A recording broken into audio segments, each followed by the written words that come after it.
এই গাড়ির ড্রাইভার কে?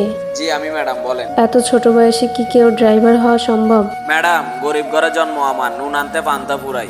পড়ালেখা করা হয়নি, খুবই অল্প বয়সে মোটর লাইনে এসে রোদে পুড়ে বৃষ্টিতে ভিজে হেলপারি করে ড্রাইভার হয়েছি।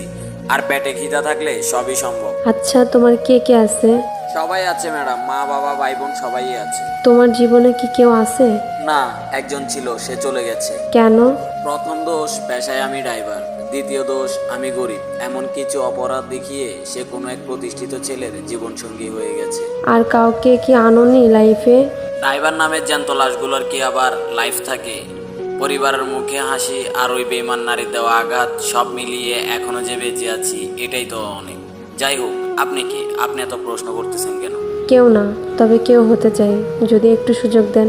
ড্রাইভারদের কষ্টের কথা শুনে হয়তোবা মায়া লাগতে পারে, কিন্তু কেউ কখনো তাদেরকে মন থেকে ভালোবাসতে পারে না। আমি বাসবো। এইটা আবেগ ম্যাডাম, বাস্তবতা না।